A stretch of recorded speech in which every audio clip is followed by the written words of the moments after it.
Dios los bendiga, soy el pastor Gilberto Gutiérrez de la Iglesia Bautista Ored de México DF. Me da mucho gusto saludarlos en este día 23 de octubre de 2019.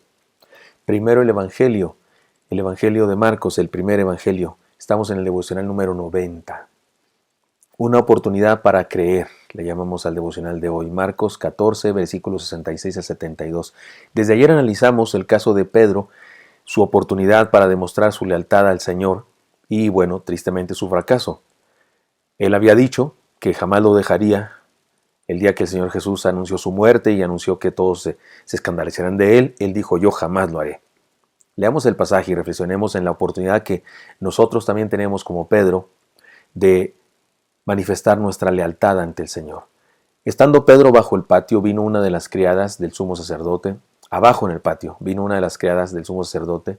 Cuando vio a Pedro calentándose, se fijó en él y le dijo, tú también estabas con Jesús de Nazaret. Pero él negó diciendo, no le conozco ni sé lo que dices. Y salió afuera a la entrada y el gallo cantó.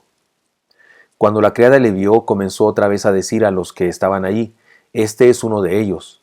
Pero él negó otra vez. Poco después los que estaban allí decían otra vez a Pedro, verdaderamente tú eres uno de ellos porque eres Galileo. Pero él comenzó a maldecir y a jurar, no conozco a este hombre de quien habláis. Y enseguida cantó el gallo por segunda vez. Y Pedro se acordó de la palabra como Jesús le había dicho, antes que cante el gallo 2 veces, tú me negarás 3 veces. Y pensando en esto, lloraba. Necesitamos como contexto reflexionar en algo que ayer ya analizamos, pero se hace indispensable para tener una idea clara y comprender las siguientes enseñanzas. Miren, no todos y no siempre los discípulos salieron victoriosos en la empresa de confesar su fe. Por ejemplo, Pedro experimentó 2 cosas que le quebrantaron. Por un lado, niega al Señor 3 veces en medio del temor, la confusión y la vergüenza.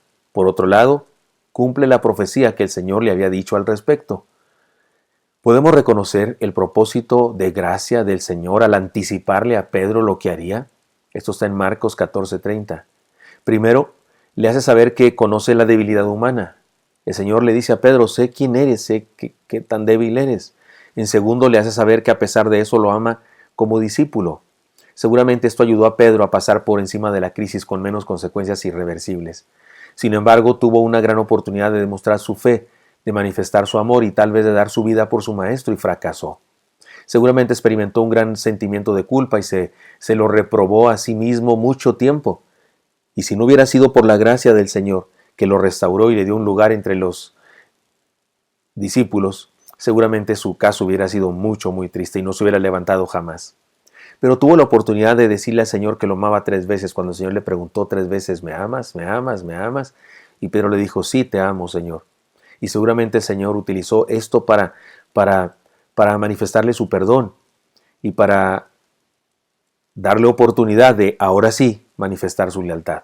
Bueno, algunos de ustedes saben, ayer lo dijimos, en la tradición, la historia secular, se dice que Pedro, cuando fue apresado por su fe en Cristo, el centurión que estaba a cargo de la crucifixión en esa ocasión de cristianos, porque eran cristianos los que iban a crucificar, le dijo a Pedro, porque tenía cierta deferencia para con él, lo conocía y tenía cierto respeto, le dijo cuál es su última voluntad, y parece que Pedro le dijo, no quiero morir como el Señor Jesucristo, porque no merezco semejante honor, y fue crucificado con la cabeza hacia abajo, lo cual debió ser una muerte terrible también.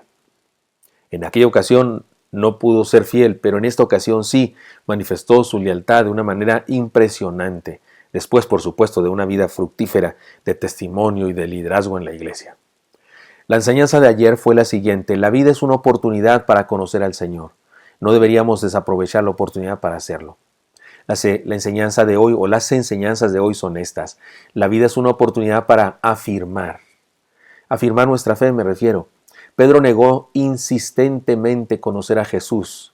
Ya lo dijimos, estaba en un momento de crisis que finalmente venció, no en este momento, pero finalmente en su historia sí lo venció. Afirmar es hacer una declaración respecto a algo, es decir, sí, con respecto a algo que nos preguntan. Todo ser humano debería tener una verdad fundamental sobre la cual afirmar su fe. Todos debemos tener algo así como una razón para decir, sí creo. Es triste, pero no todo el mundo tiene esta posibilidad. El relativismo actual hace que muchas personas no estén dispuestas a depositar su vida en alguna idea fundamental, porque no creen en ninguna idea fundamental. La inseguridad, la duda, la falta de fe y la superficialidad de vida hace difícil que los seres humanos del día de hoy estén dispuestos a declarar su fe en algo sólido, inconmovible. De hecho, existe una terrible idea que dice que todo es cierto, en tanto que tú lo creas con todo el corazón. O sea, lo que tú creas está bien.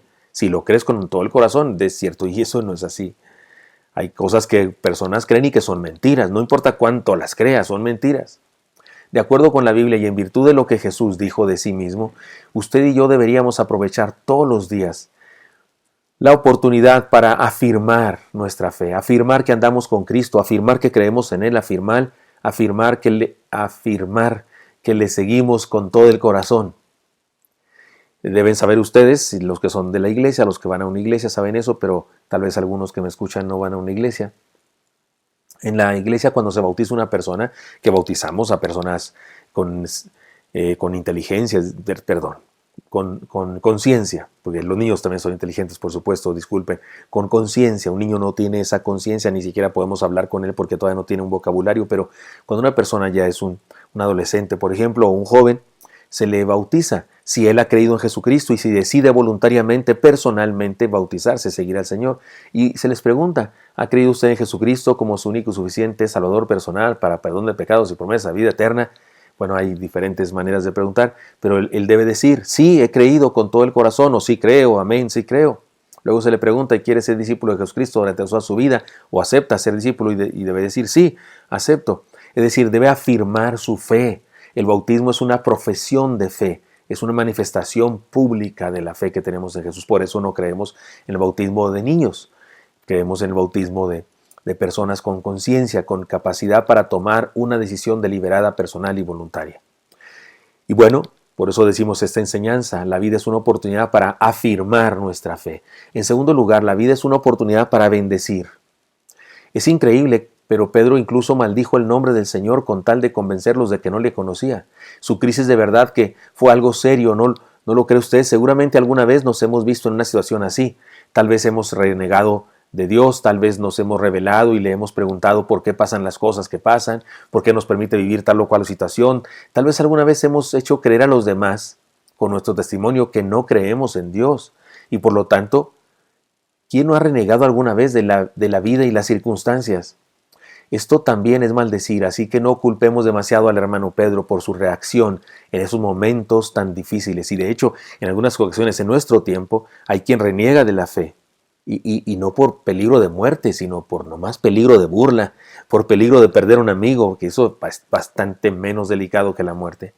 Mejor aprovechemos la oportunidad de este día para bendecir al Señor. La vida es muy corta como para malgastarla en maldiciones. De hecho, es bueno aprovecharla para bendecir a Dios, pero también para bendecir a todos los que nos rodean y para bendecir a todo lo que Dios ha hecho. ¿Cuándo fue la última vez que se tomó tiempo para bendecir, que nos tomamos tiempo para bendecir la vida? ¿Cuándo fue la última vez que dijimos bendiciones para la esposa, para el esposo, para los hijos, las hijas, para los amigos o para los enemigos? ¿Cuándo fue la última vez que usamos nuestra boca para bendecir nuestro trabajo o las herramientas de trabajo? ¿Cuándo fue la última vez que proferimos bendición, bendición, bendición sobre algo? Claro, usted y yo tenemos razones para entender que la vida es bien difícil, que en ocasiones no es agradable, que en ocasiones es una pesadilla y que sería bueno no estar aquí mucho porque solo sufrir y sufrir. Y hay personas con una visión de catastrofista, ¿no?, de la vida. El Señor nunca nos prometió que todo sería sencillo y sin problemas, pero sí prometió estar con nosotros. La vida es una oportunidad para creer en Cristo, la vida es una oportunidad para afirmar nuestra devoción a Él, y la vida es una oportunidad para bendecir su nombre y para bendecir todo lo que nos rodea, todo lo que tenemos por causa de Él.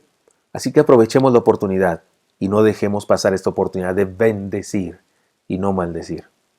Hagamos una oración y comprometámonos con el Señor para vivir para Él, dispongámonos para renovarnos, dejemos que la palabra leída nos inspire y planeemos seriamente en realizar una tarea o una serie de tareas de bendición para otros en este día. Y por supuesto, este día es una oportunidad para vivir, aprovechémosla para creer, para confiar en el Señor, para bendecir su nombre. Y recordemos esto con las letras de la palabra Cristo: compromiso, renovación, inspiración, santidad, tarea de vida y oportunidad para vivir. y me encantaría verle el día de mañana. Espero que esto sea útil para usted. Hasta pronto.